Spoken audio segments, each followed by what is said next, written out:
Good morning to all of you dear students. तो कैसे हैं आप सभी। उम्मीद करता हूं कि ज़बरदस्त होंगे एंड हमारे इस ऑफिशियल यूट्यूब चैनल पर रेगुलर की तरह आप अपनी पढ़ाई को कंटिन्यू कर रहे होंगे। आज की क्लासेस में हम एक नया टॉपिक लेकर आए हैं। क्लास 12th का हमारा ये सेशन है और प्रीवियस क्लासेस को अगर आपने देखा होगा तो हम लोगों ने विभव के ढेर सारे कॉन्सेप्ट्स को देखे हुए थे। आज की क्लास में हम मेनली ये डिस्कस करेंगे कि किसी द्विध्रुव के कारण अक्षीय स्थिति में विभव क्या होता है। आज की क्लास हमारी विभव पर बेस्ड तो है, लेकिन विद्युत द्विध्रुव का विभव क्या होता है हम इसके बारे में पढ़ने वाले हैं। तो एक छोटी सी आप हेडिंग लगा सकते हैं, विद्युत द्विध्रुव। ये द्विध्रुव है, इलेक्ट्रिक डाइपोल। विद्युत द्विध्रुव के कारण विभव, विद्युत द्विध्रुव के कारण विभव। और ये जो हम विभव पढ़ने वाले हैं विद्युत द्विध्रुव के कारण, ये दो तरीके से पढ़ा जाता है। पहला पढ़ा जाता है अक्षीय स्थिति में,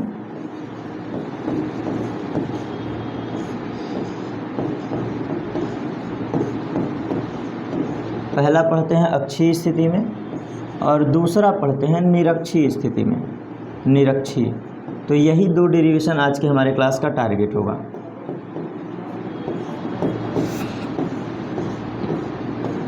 चलिए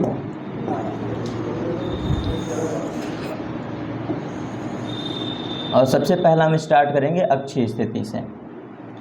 तो फास्ट वे में चीज़ों को मैंने एक्सप्लेन किया है, देखते चलिएगा बहुत ध्यानपूर्वक। ऑलरेडी मैंने क्लासेस में इस चीज़ को पढ़ाया है। ये हमने एक द्विध्रुव लिया, ठीक है। इस द्विध्रुव के एक साइड पे हम रखते हैं प्लस क्यू, एक साइड पे रखते हैं माइनस क्यू, ठीक है। सेंटर से आर दूरी पर हमें विभव निकालना है। केंद्र से आर बिंदु पर, ये बाह्य बिंदु पी है। सेंटर से आर दूरी पर ये क्या है बेटा, बाह्य बिंदु पी है, बाह्य बिंदु, जहाँ पे आपको विभव डिफाइन करना है, ठीक है। और हम क्या कह सकते हैं, ये जो डाइपोल है इसकी दूरी क्या है, 2l। जो विद्युत द्विध्रुव है ये हमेशा 2l है। तो अगर 2l है तो सेंटर से ये पार्ट हो जाएगा l और सेंटर से ये पार्ट हो जाएगा l। किसी को डाउट नहीं है तो आप समझ गए होंगे चीज़ें, ठीक है। आधा आधा का मैंने बंटवारा कर दिया है और कुछ नहीं, ठीक। मैंने आधे आधे का बंटवारा कर दिया। अब सबसे पहले हम माइनस क्यू के कारण विभव देखेंगे। तो देखो लिख लेते हैं, माइनस क्यू के कारण विभव, माइनस क्यू के कारण विभव P पर, माइनस क्यू के कारण P पर विभव। तो इसको हम कहेंगे V1। V1 बराबर क्या होगा फॉर्मूला, 1/4 पाई एप्सिलॉन नॉट। और आवेश रख देते हैं, पूरी तरह से हमने आवेश रख दिया। और डिस्टेंस कितना है, यहाँ से लेके यहाँ तक की डिस्टेंस है r माइनस एल। थोड़ा ध्यान से देखो, r माइनस एल, ये हो गया हमारा इक्वेशन नंबर 1। अब कुछ लोगों को अगर ये ना याद हो, सर क्या नहीं याद है, मैं याद दिला दे रहा हूँ। अक्षीय स्थिति क्या कहते थे, अक्षीय स्थिति भूल तो नहीं ना गए हैं, याद करो। ये एक द्विध्रुव है प्लस क्यू, ये है एक द्विध्रुव minus Q, distance between them is 2l। तो अक्षीय स्थिति हमने पढ़ाया था। जो अक्षीय स्थिति होती है बेटा, ये लाइन होती है, दोनों आवेशों को मिलाने वाली जो रेखा होती है, ये वाली, दोनों आवेशों को जो मिलाने वाली रेखा होती है, इसे कहते हैं द्विध्रुव का अक्ष, इसे कहते हैं अक्षीय रेखा। और अक्ष के 90 डिग्री पर होता है निरक्ष, अक्ष के 90 डिग्री पर निरक्ष होता है। ये सब निरक्ष हैं, ये सब निरक्ष हैं, जितना देख रहे हो ये सब वर्टिकल लाइन क्या है, निरक्ष है। तो उम्मीद करता हूँ अब समझ गए होंगे। इस चीज़ को हम इरेज कर देते हैं।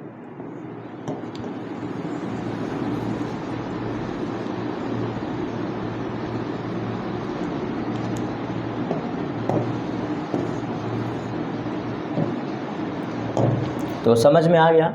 अब क्वेश्चन ये उठता है कि बहुत सारे बच्चे यहाँ कन्फ्यूज़न होंगे कि सर ये दूरी आपने कैसे पहचाना। जैसे कहाँ पर मैं बात कर रहा हूँ, आइए, ये जो माइनस आवेश है, ये माइनस आवेश, माइनस से लेके ये दूरी कितना है, इसी में बच्चे कन्फ्यूज़ होते हैं। तो आप ज़रा ध्यानपूर्वक देखिएगा, ध्यानपूर्वक देखिए।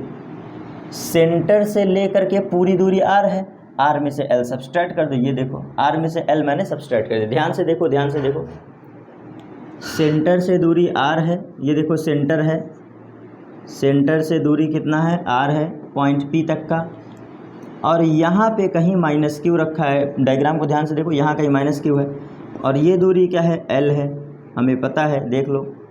तो ये जो बचा हुआ रिमेनिंग पार्ट है इसको क्या लिखोगे, r माइनस एल ही तो लिखोगे ना।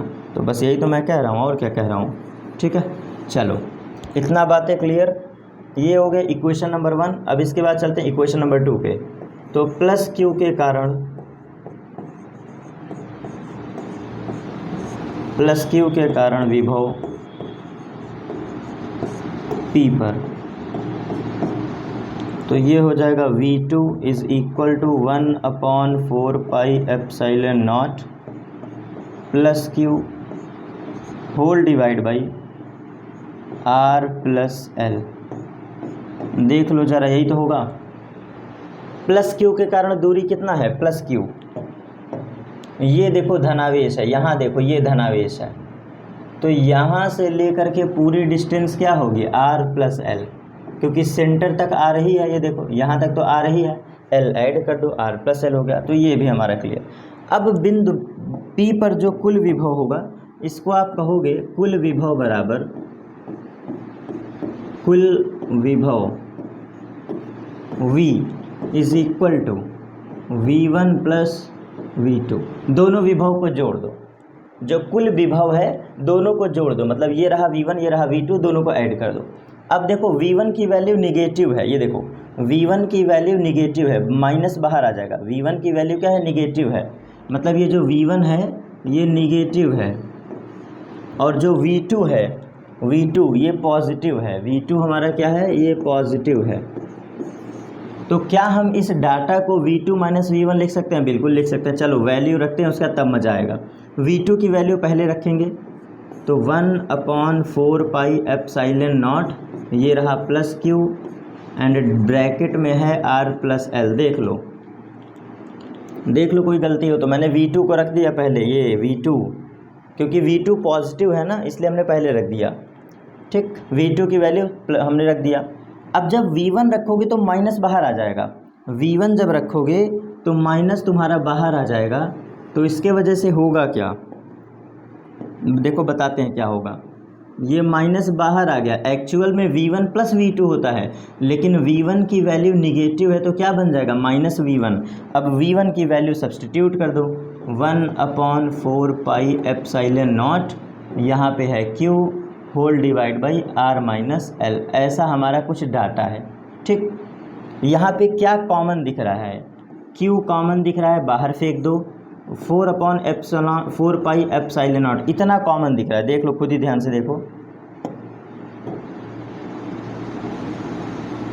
तुम खुद ही देखो कितना कॉमन दिख रहा है।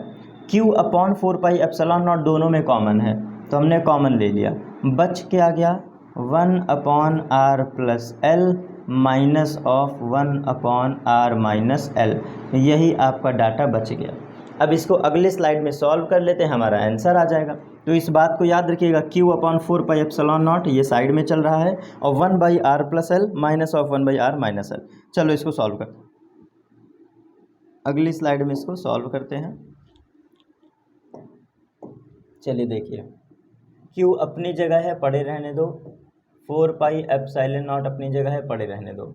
जब हम एलसीएम लेंगे, एलसीएम हमने ले लिया, तो बचेगा R plus L and R minus L, यही तो एलसीएम होगा। चेक कर लो पीछे वाली स्लाइड में, ये देखो R प्लस L एलसीएम है, R माइनस L एलसीएम है, तो ये चला जाएगा इधर और ये चला जाएगा इधर। एलसीएम का यही रूल होता है, क्योंकि R प्लस L से R plus L cancel out, R minus L इधर और ये इधर।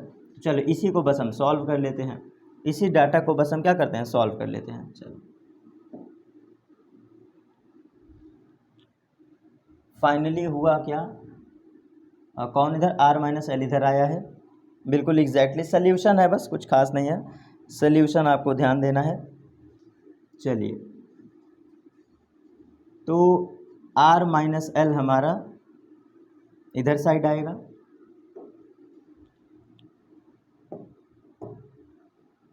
आर माइनस एल और निगेटिव सिंबल लगा करके आर प्लस एल। ठीक, यही होगा। आप जब सॉल्व करेंगे तो यही होगा। ध्यान से देखिए, दोनों एलसीएम हो गया था, R plus L R minus L. R plus L से R plus L cancel out, R minus L इधर आ जाएगा, और आर माइनस एल से R minus L cancel out, R plus L इधर हो जाएगा। अब इसको सॉल्व करते हैं तो ये हो गया आर माइनस एल, निगेटिव अंदर जाएगा तो बना देगा माइनस आर, बना देगा minus L, and whole divide by ये हो गया R square minus of L square. ठीक है, यहाँ तक डाटा क्लियर। और डब्बे के बाहर क्या चल रहा है, Q upon 4 pi epsilon not. डब्बे के बाहर Q upon 4 pi epsilon not चल रहा है, तो चलने दो, कोई दिक्कत नहीं। देखो आर से आर कट गया, माइनस एल हो गया माइनस 2l, और बाहर है क्यू, होल डिवाइड बाई नीचे है 4 पाई एप्सिलॉन नॉट, और डब्बे में है R square minus of L square. ठीक, Q इंटू 2l क्या होता है, P होता है। तो बाई लक जो V की वैल्यू है हम जानते हैं, यहाँ पे बता दो, हम जानते हैं P बराबर Q इंटू 2l। इनको बता दो, हम जानते हैं P बराबर Q इंटू 2l। तो जब Q इंटू 2l रखोगे तो बन जाएगा minus of P and whole divide by 4 pi epsilon naught, और फॉर्मूला हो गया R square minus L square. यही आपका फाइनल आंसर है। निगेटिव आ रहा है, इससे मत घबराइएगा, इससे कोई मतलब नहीं है। माइनस सिंबल यहाँ पर आ रहा है, इससे कोई फर्क नहीं पड़ता है। ठीक है, इससे कोई भी फर्क नहीं पड़ना है। तो ओवरऑल हमारा डाटा सॉल्व हो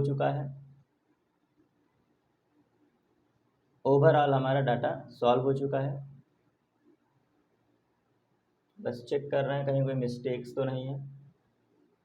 चलिए, सब कुछ बेहतर है, कोई दिक्कत नहीं है। अब इसके बाद आप छोटा सा इसमें कंडीशन लगा सकते हैं अत्यधिक छोटे द्विध्रुव के लिए। आप इसमें कंडीशन लगाएंगे फॉर शॉर्ट डाइपोल, हमेशा पढ़ाया जाता है इसलिए फॉर शॉर्ट डाइपोल, अत्यधिक छोटे द्विध्रुव के लिए। ये अत्यधिक छोटे द्विध्रुव का केस है। तो अत्यधिक छोटे द्विध्रुव का मतलब होता है L is much less than R, या फिर R is much greater than L। ये दोनों शर्त का मतलब होता है अत्यधिक छोटा ध्रुव का होना। ये जो दोनों कंडीशन है इसका मतलब होता है अत्यधिक छोटा द्विध्रुव, अत्यधिक छोटा द्विध्रुव। मैं नहीं कहता, कॉन्सेप्ट कहता है when L is much less than,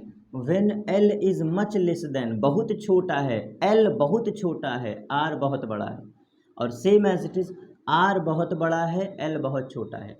तो इन दोनों शर्तों के लिए L बराबर 0 पुट कर दो ऑन द इक्वेशन। इन दोनों शर्त के लिए यहाँ क्या पुट कर दोगे, L बराबर 0। ये जो हमारा आंसर आया है बस यहाँ पे L 0 पुट कर दो, तो आपका V हो जाएगा minus of P whole divide by 4 pi epsilon naught, और अंदर बचेगा सिर्फ और सिर्फ आर स्क्वायर माइनस 0 का होल स्क्वायर।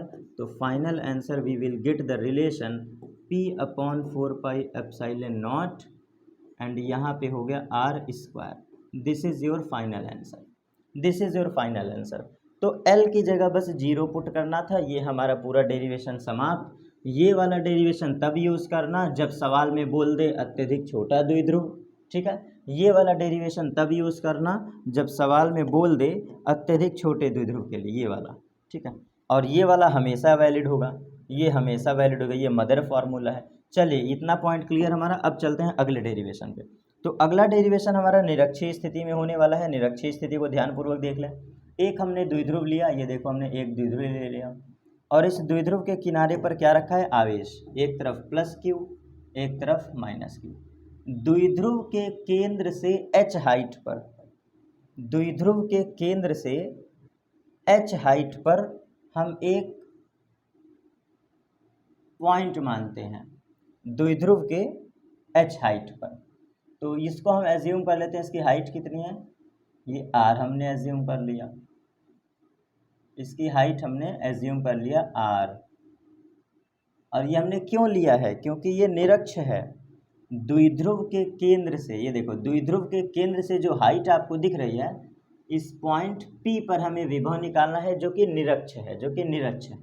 तो आप मुझे एक बात बताओ, फ्री हैंड स्केच है ना? हाँ सही है, फ्री हैंड है।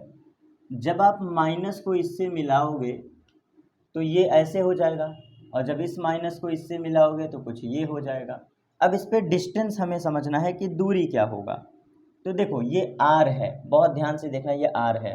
अलग से मैं बना के दिखा दे रहा हूँ, ये देखिए, एक तरफ है प्लस क्यू, एक तरफ है माइनस क्यू।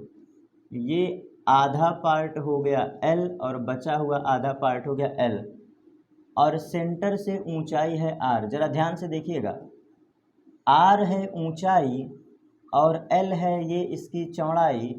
तो ये ट्रायंगल एक बन रहा है, देखो ट्रायंगल, ये देखो एक ट्रायंगल है, देखिए एक ट्रायंगल है। ये रहा l, ये रहा r। तो ये जो डिस्टेंस होगी, ये हो जाएगा r square plus l square का स्क्वायर रूट। यही तो होगा ना, r square plus l square का स्क्वायर रूट। चलिए तो हम वैल्यू रखते हैं, ये जो डिस्टेंस होगा this is r square plus l square का स्क्वायर रूट, और ये जो डिस्टेंस होगा ये होगा r square plus l square का स्क्वायर रूट। क्यों?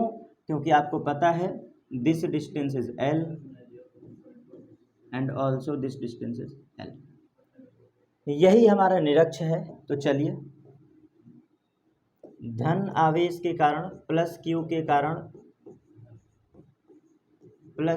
कारण निरक्ष बिंदु P पर, प्लस क्यू के कारण निरक्ष बिंदु P पर विभव, निरक्ष बिंदु P पर विभव V1 एज्यूम कर लो K plus Q whole divide by distance. तो डिस्टेंस है r square plus l square का square root. This is equation number 1। पहले वाले का विभव ये है, ठीक, पहले वाले का। अब सेम एज इट इज इसको थोड़ा सा छोटा करके साइड कर दे ताकि हमें जगह मिल जाए, थोड़ा सा बस छोटा, ए यहाँ पे, ठीक। अब same as it is minus Q के कारण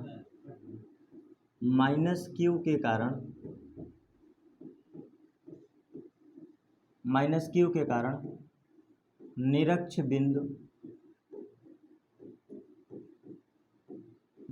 बिंदु P पर विभव। अब माइनस का देखेंगे तो माइनस का हो जाएगा V2 बराबर K minus of Q and whole divide by r square plus l square का square root. This is equation number 2। और आप अगर बहुत ध्यान से देखो तो विभव का फॉर्मूला KQ/R यहाँ पे लगा है और कुछ नहीं लगा है, KQ/R। और V1 की वैल्यू है पॉजिटिव और V2 की वैल्यू निगेटिव है। बहुत ध्यान पूर्वक देखो तो V1 का जो डाटा है वो पॉजिटिव में है और V2 का जो डाटा है वो same as it is negative है, कोई फर्क नहीं। Q अपनी जगह है, K अपनी जगह है और डिस्टेंस भी वही है, दोनों का सब कुछ सेम। और निगेटिव यहाँ पे माइनस है, यहाँ K है और डिस्टेंस है r square plus l square. अब मुझे एक बात बताओ, जब आप दोनों को जोड़ोगे तो कैंसिल आउट हो जाएगा ना, और यही कारण है due to same data and opposite data. Due to same data मतलब हम कहेंगे कि कुल विभव